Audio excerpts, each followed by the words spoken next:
Dave Livingstone, célebre missionário e explorador, 1813–1873.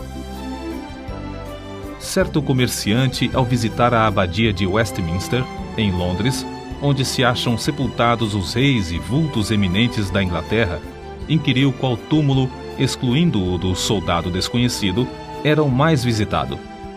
O porteiro respondeu que era o de Dave Livingstone. São poucos os humildes e fiéis servos de Deus que o mundo distingue e honra assim. Conta-se que em Glasgow, depois de passar 16 anos na África, Livingstone foi convidado a fazer um discurso perante o corpo discente da universidade. Os alunos resolveram vaiar esse camarada missionário, fazendo o maior barulho possível. Certa testemunha do acontecimento disse: "Contudo, desde o momento em que Livingstone compareceu perante eles, magro e delgado, depois de cair 31 vezes de febre nas matas da África e com um braço descansando numa tipóia depois do encontro com um leão, os alunos guardaram grande silêncio. Ouviram com o maior respeito tudo o que o orador relatou e a maneira como Jesus cumprira a sua promessa. Eis que eu estou convosco todos os dias, até a consumação dos séculos." Dave Livingstone nasceu na Escócia. Seu pai, Neil Livingstone, costumava contar aos filhos as proezas de seus antepassados por 8 gerações. Um dos bisavôs de Dave fugira com a família dos cruéis pactuários para os pantanais e montes escabrosos, onde podia adorar a Deus em espírito e em verdade.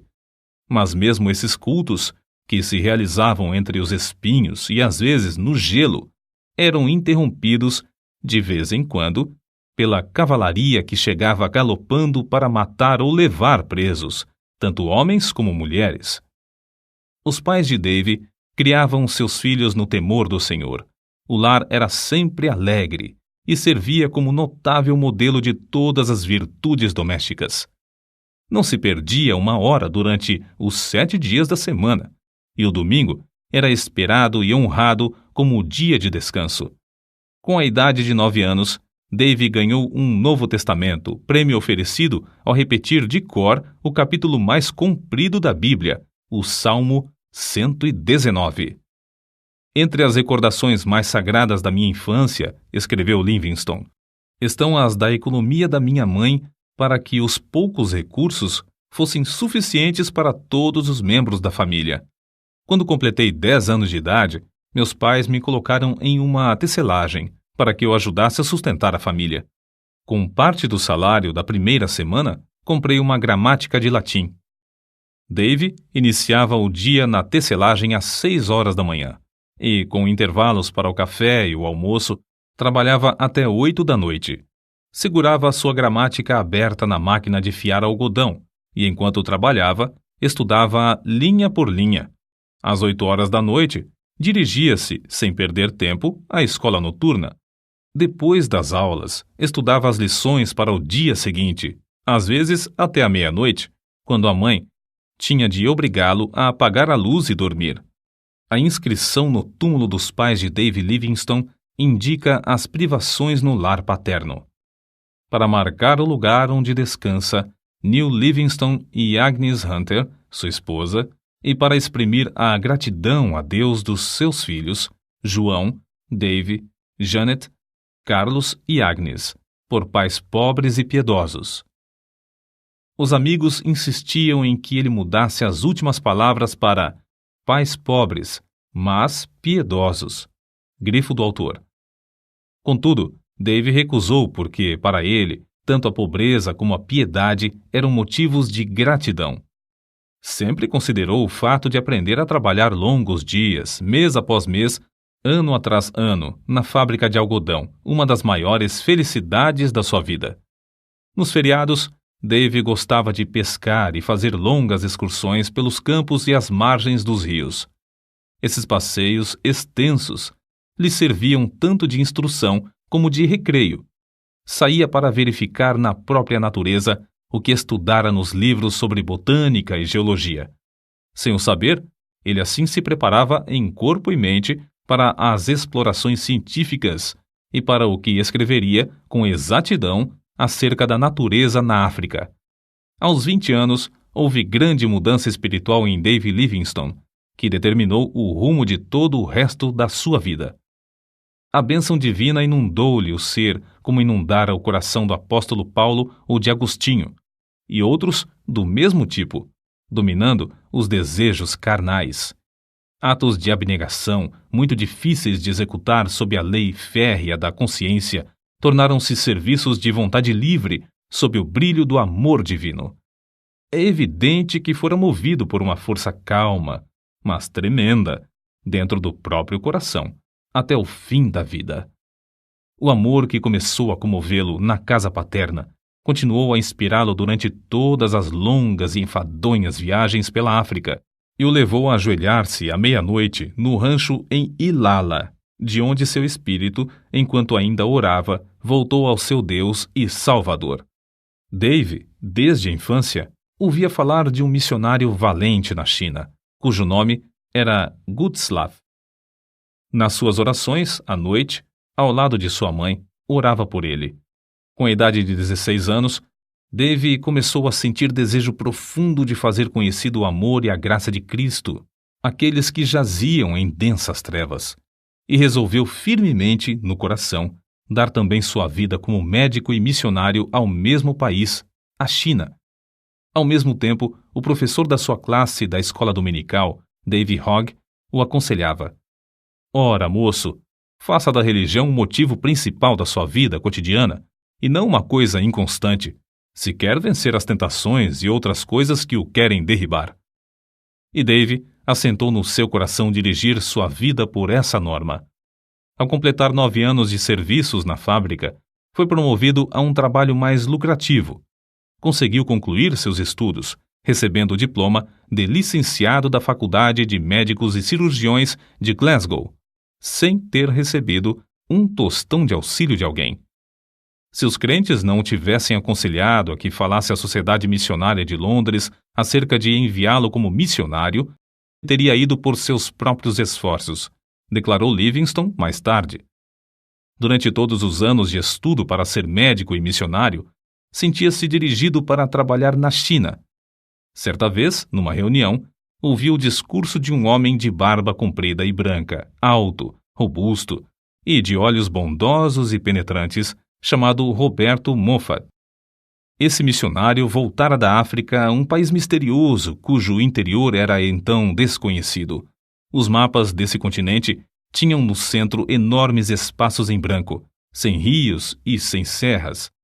Falando a respeito da África, Moffat disse a Dave Livingstone: Há uma vasta planície ao norte, onde tenho visto, nas manhãs ensolaradas, a fumaça de milhares de aldeias, onde nenhum missionário ainda chegou. Comovido ao ouvir falar em tantas aldeias sem o evangelho e sabendo que não podia mais ir à China por causa da guerra que havia naquele país, Livingstone respondeu: Irei imediatamente para a África. Com isso, os irmãos da missão concordaram, e Dave voltou ao humilde lar em Blantyre para se despedir dos pais e irmãos. Às 5 horas da manhã do dia 17 de novembro de 1840, a família se levantou. Dave leu Salmos 121 e 135 com eles. O sol não te molestará de dia e nem a lua de noite. O Senhor guardará a tua entrada e a tua saída, desde agora e para sempre. Essas palavras ficaram gravadas no seu coração e o fortaleceram quando teve de suportar calor e perigos durante os longos anos vividos mais tarde na África. Depois de orarem, despediu-se da sua mãe e irmãs e andou a pé, com seu pai, que o acompanhou até Glasgow. Depois de se despedirem um do outro, Dave embarcou no navio para não mais ver, aqui na terra, o rosto nobre de New Livingstone. A viagem de Glasgow ao Rio de Janeiro e, por fim, à cidade do Cabo, na África, durou 3 meses. Mas Dave não desperdiçou seu tempo. O comandante se tornou seu amigo íntimo e ajudou-o a preparar os cultos nos quais Dave pregava aos tripulantes do navio. O novo missionário aproveitou também a oportunidade para, estando a bordo, aprender a usar o sextante e saber exatamente a posição do navio, observando a lua e as estrelas. Essa ciência lhe foi mais tarde de incalculável valor para orientar-se nas viagens de evangelização e exploração do imenso interior desconhecido, do qual subia a fumaça de 1000 vilas sem missionário. Da cidade do Cabo, a viagem de 190 léguas foi feita aos solavancos, num carro de boi, através de campos incultos. A viagem durou 2 meses até chegar em Curumã, onde devia esperar o regresso de Roberto Moffat. Desejava estabelecer-se em um lugar 50 a 60 léguas mais para o norte de qualquer outro em que houvesse obra missionária. Para aprender a língua e os costumes do povo, nosso pioneiro passava o tempo viajando e vivendo entre os indígenas. O seu boi de sela passava a noite amarrado, enquanto ele assentava-se com os africanos ao redor do fogo, ouvindo as lendas dos seus heróis. Livingstone, por sua vez, contava-lhes as preciosas e verdadeiras histórias de Belém, da Galileia e da Cruz. Não parou com os estudos enquanto viajava, fazendo mapas dos rios e serras do território percorrido. Em uma carta a um amigo, escreveu que descobrira 32 qualidades de raízes comestíveis e 43 espécies de fruteiras que davam no deserto sem serem cultivadas. Do ponto que havia alcançado, faltavam-lhe apenas 10 dias de viagem para chegar ao grande lago Ngami, que só descobriu 7 anos depois. De Curumã, o missionário, licenciado da Faculdade de Médicos e Cirurgiões de Glasgow, escreveu a seu pai: "Tenho uma clientela grande.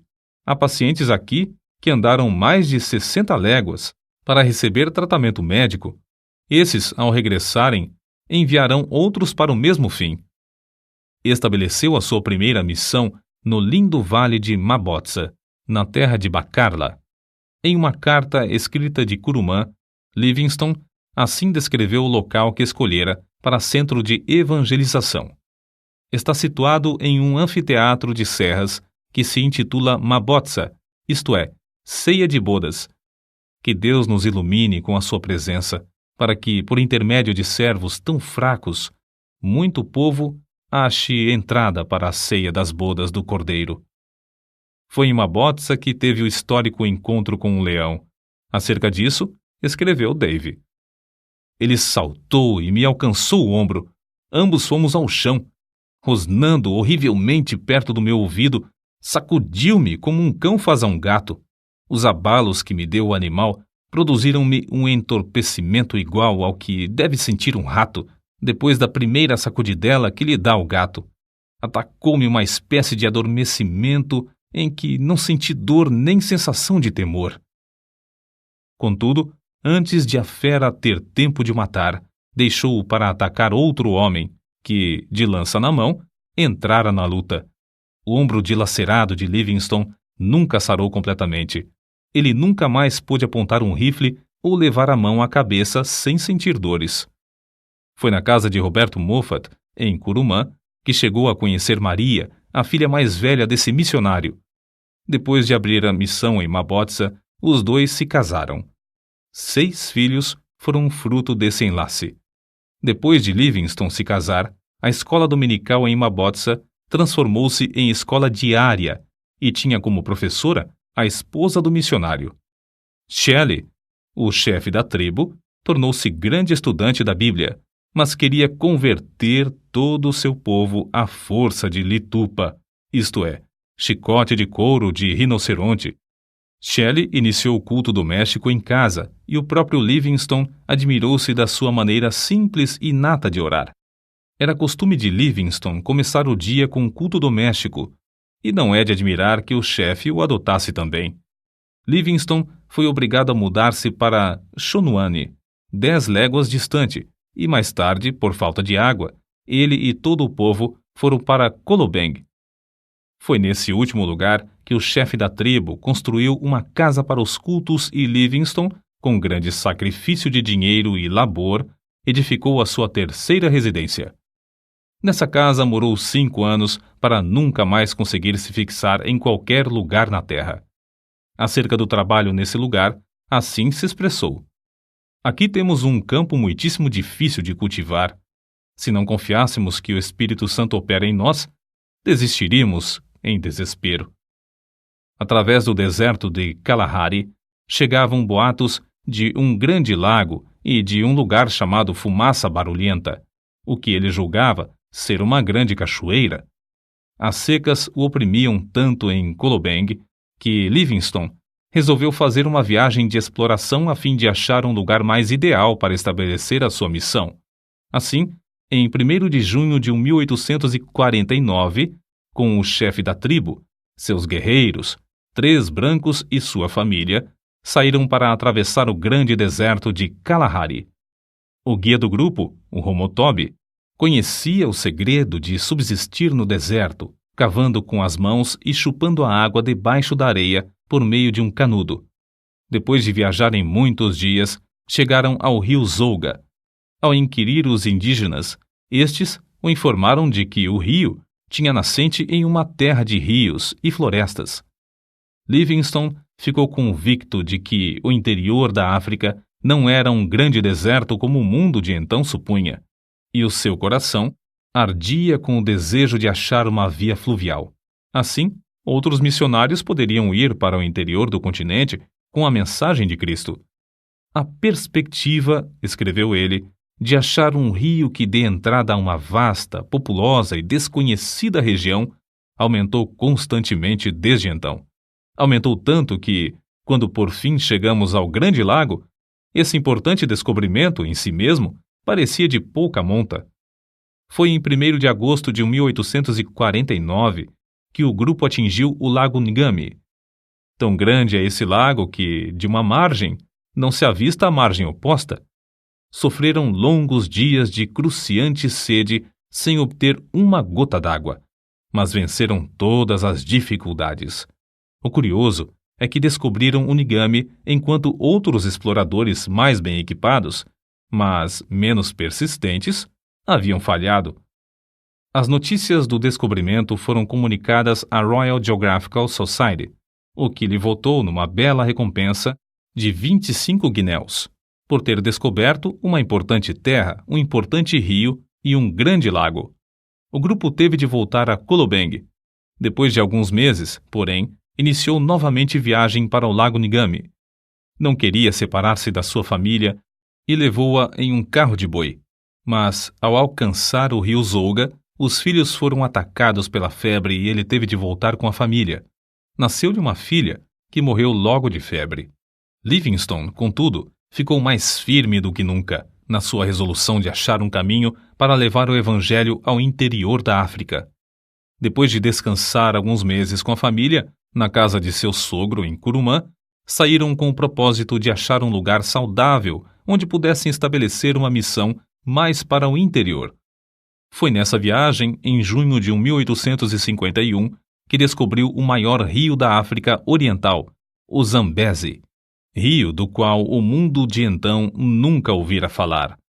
No seguinte trecho que Livingstone escreveu, descobre-se algo do que tinham de sofrer nessas viagens. Um dos assistentes desperdiçou a água que levávamos no carro e, à tarde, tínhamos apenas um restinho para as crianças. Passamos a noite angustiados e, na manhã seguinte, quanto menos havia de água, tanto mais aumentava a sede das crianças. O pensamento de elas perecerem diante de nossos olhos nos perturbava. Na tarde do 5º dia, sentimos grande alívio quando um dos homens voltou trazendo tanto desse líquido como jamais antes havíamos pensado. Livingstone, convicto de que era a vontade de Deus que saísse para estabelecer outro centro de evangelização, e com indômita fé de que o Senhor supriria todo o necessário para cumprir a sua vontade, avançava sem vacilar. Depois de descobrir o rio Zambezi, Livingstone veio a saber que os lugares saudáveis eram sujeitos a serem saqueados em qualquer tempo por outras tribos. Só nos lugares infestados de doença e febre é que se achavam tribos específicas. Resolveu, portanto, enviar a esposa para descansar na Inglaterra enquanto ele continuava as suas explorações, a fim de estabelecer um centro para a obra de evangelização. via-se forçado a estabelecer tal centro porque os boeres holandeses invadiam o território e, além de roubar as terras e o gado dos indígenas, punham em prática um regime da mais vil escravatura. Livingstone enviou crentes fiéis para evangelizar os povos em redor, mas os boeres acabaram com essa obra, matando muitos dos indígenas e destruindo todos os bens que o missionário possuía em Colobeng. Diante desse quadro, o obreiro levou sua família para a cidade do Cabo, de onde seus queridos embarcaram em um navio para a Inglaterra. Nesse tempo, quando Deus suprira todo o necessário para que a família voltasse à terra natal, declarou: Ó amor divino, eu não te amo com a força, a profundidade e o ardor que convém. A separação da família causou-lhe profunda mágoa, mas dirigiu o rosto heroicamente de novo a socorrer as infelizes tribos do interior da África. Havia 3 motivos que o aconselhavam a fazer uma viagem de exploração. Primeiro, queria achar um lugar para residir com a família entre os Barotses e evangelizá-los. Segundo, a comunicação entre o território dos Barotses e a cidade do Cabo era muito demorada e difícil, e ele queria descobrir um caminho para um porto mais próximo. Terceiro, queria fazer todo o possível para influenciar as autoridades contra o horrendo tráfico de escravos. Foi nessa época da sua vida que Livingstone, por suas proezas, tornou-se conhecido no mundo inteiro. No seu ardor, desejando que Deus lhe poupasse a vida e o usasse em abrir o continente para a entrada do Evangelho, orou assim: Ó Jesus, rogo que me enchas agora com o teu amor e me aceites e me uses um pouco para a tua glória. Até agora não fiz nada para ti, mas quero fazer algo. Ó, eu te imploro que me aceites e me uses e que seja tua toda a glória. Escreveu mais ainda: Não valeria coisa alguma o que possuo ou o que possuirei, a não ser em relação ao reino de Cristo. Se alguma coisa que tenho pode servir para o teu reino, dar-lhe-ei a ele, a quem devo tudo neste mundo e durante a eternidade. Livingstone atravessou ida e volta o continente africano desde a foz do Zambeze a São Paulo de Luanda. Façanha esta realizada pela primeira vez por um branco. Nas memórias que escrevia diariamente, nota-se como admirava as lindas paisagens de um continente que o mundo julgava ser um vasto deserto. Chegou a Luanda magro e doente. Apesar da insistência do cônsul britânico para que regressasse à Inglaterra, a fim de recuperar a saúde abalada, ele voltou a Zambeze por outro caminho, a fim de levar seus fiéis companheiros até em casa, conforme lhes prometera antes de iniciarem a viagem. Nessa viagem, Livingstone descobriu as magníficas cataratas de Vitória, nome que ele deu às grandes quedas em homenagem à rainha da Inglaterra. Nesse lugar, o rio Zambeze tem a largura de mais de 1 quilômetro. Ali, as águas desse grande rio se precipitam espetacularmente de uma altura de 100 metros. Livingstone continuou a pregar o evangelho constantemente, às vezes a auditórios de mais de 1000 indígenas. Antes de tudo, esforçava-se para ganhar a estima das tribos hostis, por onde passava, por sua conduta cristã, em grande contraste com a dos mercadores de escravos. Sozinho, com seus fiéis macololos, caiu 31 vezes de febre nos matagais, durante um período de 7 meses. Mas não era tanto o sofrimento físico. Suas cartas revelam a sua angústia de espírito ao ver os horrores do povo africano massacrado e arrebentado dos seus lares, conduzido como gado para ser vendido no mercado. De um lugar alto onde subiu, contou 17 aldeias em chamas, incendiadas por esses nefandos mercadores e seres humanos.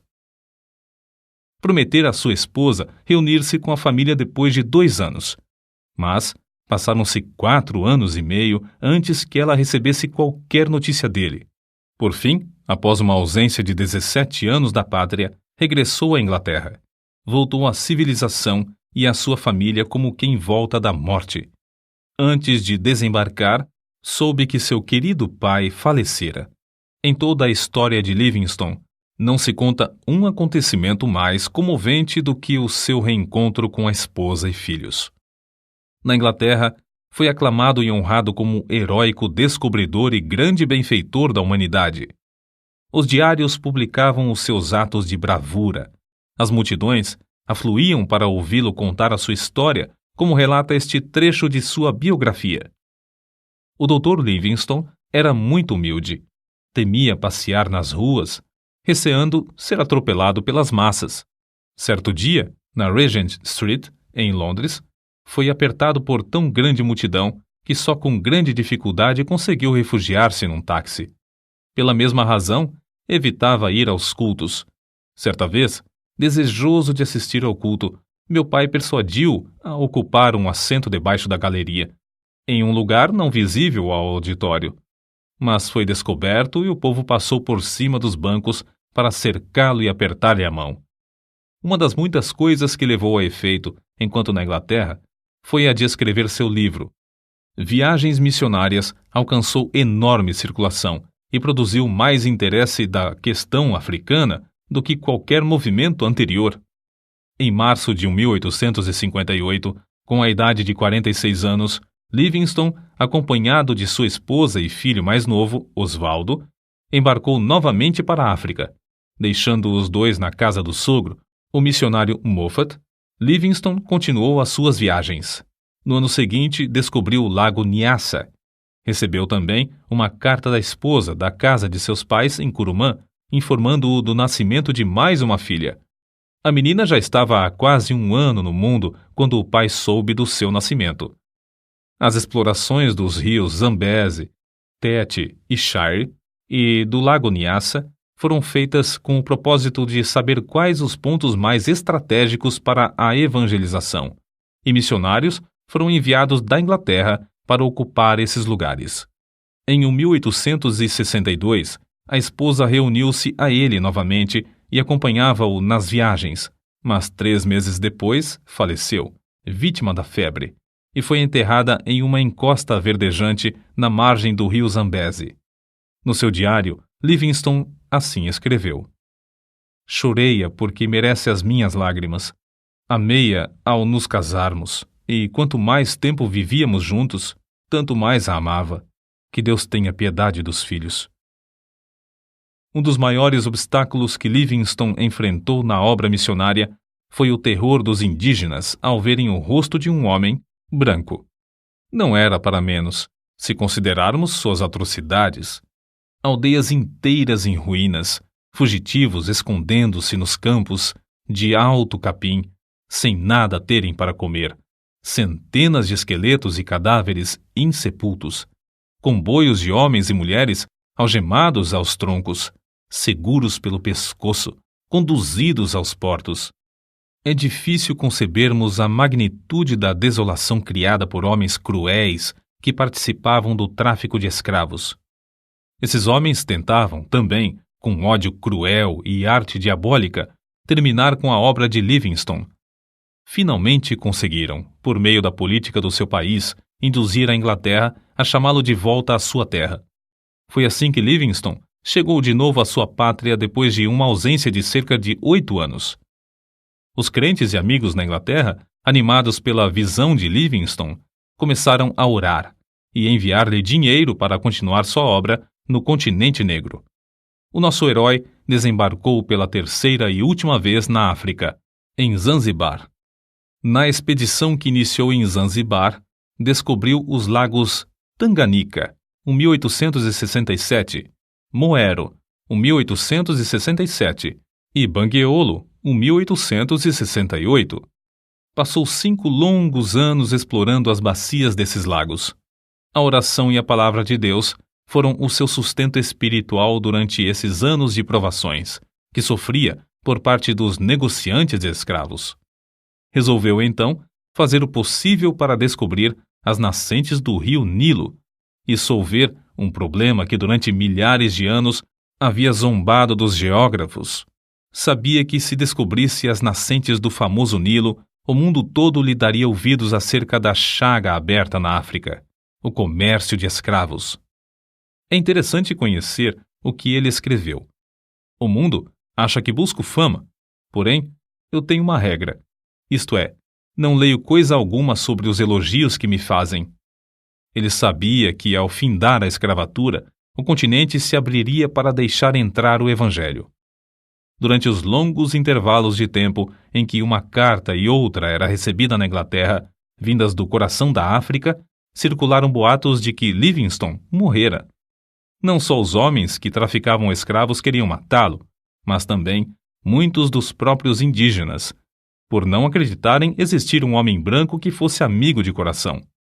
Ele mesmo contou muitos fatos relacionados às ciladas na terra do Maniuema para o matarem.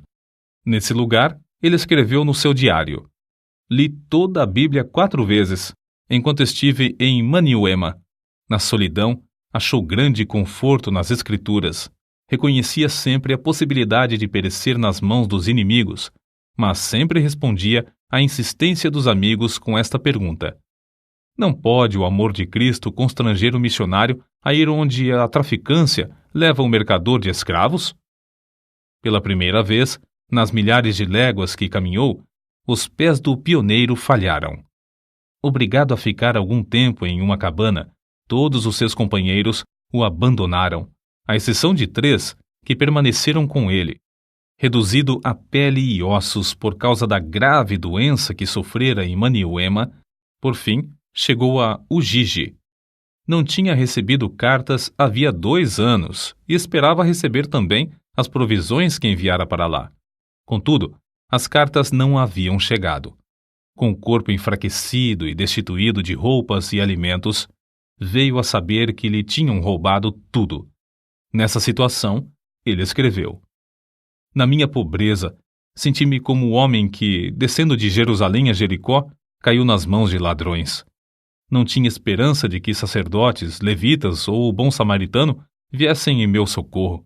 Entretanto, quando minha alma se achava mais abatida, o bom samaritano já estava bem perto de mim." O bom samaritano era Henrique Stanley, enviado pelo New York Herald devido à insistência de muitos milhares de leitores desse jornal, pois queriam saber ao certo se Livingstone ainda vivia, ou, no caso de ter morrido, para trazer seu corpo. Stanley passou o inverno com Livingstone, mas este recusou-se a ceder aos apelos do jornalista para que voltasse à Inglaterra. Livingstone podia voltar e descansar entre amigos, com todo o conforto, mas preferiu ficar e realizar seu anelo de abrir o continente africano ao Evangelho. A sua última viagem foi para Luapula, pois desejava verificar se esse rio era a nascente do Nilo ou do Congo. Nessa região, chovia incessantemente. Livingstone sofria dores atrozes. Dia após dia, tornava-se-lhe mais e mais difícil caminhar. Foi então carregado pela primeira vez pelos fiéis companheiros Suzy Schumann e Jacob Wainwright, todos indígenas. No seu diário, as últimas notas que escreveu dizem: "Cansadíssimo fico. Recuperada a saúde. Estamos nas margens do Mililamo." Chegaram à aldeia de Chitambo, em Ilala, onde Suzy fez uma cabana para ele. Nessa cabana, a 1º de maio de 1873, fiel Suzy achou seu bondoso mestre de joelhos ao lado da cama, morto. Orou enquanto viveu e partiu deste mundo orando. Os 2 fiéis companheiros, Suzy e Schumann, enterraram o coração de Livingstone debaixo de uma árvore em Chitambo, secaram e embalsamaram o corpo e o levaram até a costa, viagem que durou alguns meses e exigiu que passassem pelo território de várias tribos hostis. O sacrifício desses valentes filhos da África, sem terem qualquer propósito de remuneração, não será esquecido por Deus nem pelo mundo. O corpo, depois de chegar em Zanzibar, foi transportado para a Inglaterra, onde foi sepultado na abadia de Westminster, entre os monumentos dos reis e heróis daquela nação. Não havia dúvida quanto ao corpo de Livingstone. Era fácil de identificar. O osso de cima do braço esquerdo tinha distintamente as marcas dos dentes do leão que o atacara. Entre os que assistiram ao enterro estavam seus filhos e o velho missionário Roberto Moffat, pai de sua querida esposa. A multidão consistia de povo humilde que o amava e dos grandes que o honravam e respeitavam. Conta-se que, entre as multidões que permaneciam nas calçadas das ruas de Londres no dia em que o cortejo acompanhava o corpo de David Livingstone, havia um velho chorando amargamente. Ao lhe perguntarem por que chorava, respondeu: "É porque Davizinho e eu nascemos na mesma aldeia, cursamos o mesmo colégio, assistimos à mesma escola dominical e trabalhávamos na mesma máquina de fiar. Mas Davizinho foi por aquele caminho e eu por este. Agora, ele é honrado pela nação, enquanto eu sou desprezado, desconhecido e desonrado. O único futuro para mim é o enterro de beberrão." Grifo do autor. Não é somente o ambiente, mas as escolhas feitas na mocidade são o que determinam o destino de alguém. Não só aqui no mundo, mas para toda a eternidade. Quando Livingstone falou aos alunos da Universidade de Cambridge, em 1857, disse: "Por minha parte, nunca cesso de me regozijar por Deus ter me apontado para tal ofício. O povo fala do sacrifício de eu passar tão grande parte da vida na África. Será sacrifício pagar uma pequena parte da dívida, dessa dívida que nunca poderemos liquidar, do que devemos ao nosso Deus? É sacrifício aquilo que traz a bendita recompensa de saúde, o conhecimento de praticar o bem, a paz de espírito e a viva esperança de um glorioso destino? Longe esteja tal ideia. Digo com ênfase, não é sacrifício. Nunca fiz sacrifício. Não devemos falar dos nossos sacrifícios ao nos lembrarmos do grande sacrifício que fez aquele que desceu do trono de seu Pai, nas alturas, para se entregar por nós. Se Livingstone não tivesse adoecido, teria descoberto as nascentes do Nilo. Durante os 30 anos que passou na África, nunca se esqueceu do seu alvo principal, que era levar Cristo aos povos desse obscuro continente. Todas as viagens que realizou foram viagens missionárias. Gravadas no seu túmulo podem ser lidas estas palavras: "O coração de Livingstone jaz na África. Seu corpo descansa na Inglaterra, mas sua influência continua." Gravados para sempre na história da Igreja de Cristo estão os grandes êxitos obtidos na África por Livingstone durante um período de mais de 75 anos depois de sua morte. Êxitos inspirados, em grande parte, pelas orações e persistência desse eminente servo de Deus, que foi fiel até a morte.